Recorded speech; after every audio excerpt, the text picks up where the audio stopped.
यहाँ पर फिर नीचे आके मैंने सासू माँ को दिया, उनके लिए जो गिफ्ट लाई थी वो दिया और फिर उनका आशीर्वाद लिया। उन्होंने भी आशीर्वाद स्वरूप मुझे कुछ दक्षिणा दी और फिर ये थी जो साड़ी मैं सासू माँ के लिए लाई थी और फिर मुझे मिला सरप्राइज। पापा बहुत महंगी चीज लाए हैं। अरे गोल्ड की चीज ला रखो, गोल्ड। आज तो पार्टी ओपन करो, खोल के दिखाओ ना। अरे यार बैग ऐसे हो गया। अब खोल के खिलाओ तो एक दूसरे को। लो। तो यहाँ पर बच्चों ने ऐसे बेवकूफ़ बनाया आज मुझे। फिर हम दोनों ने एक दूसरे को खिलाई चॉकलेट और फिर लगाया खाना और फिर खाना खाने बैठ गए। मुझे तो लग ही रहा था क्योंकि कुछ भी लेते हैं मेरे को दिखाई बिना लेते नहीं है वो।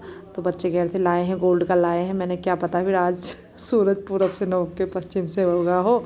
लेकिन लाए कुछ नहीं थे, खाली चॉकलेट ही हर बार की तरह। तो ये था मेरा आज का करवा चौथ स्पेशल। Bye bye.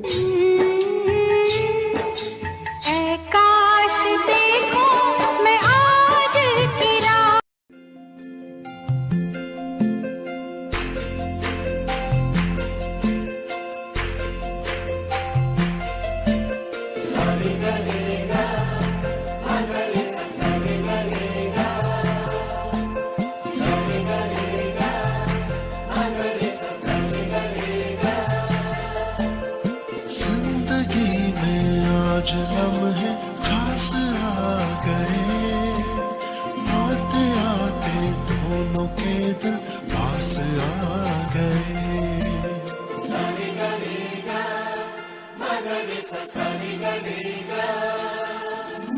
जिंदगी में आज लम्हे खास आ गए, आते आते दोनों के दिल पास आ गए।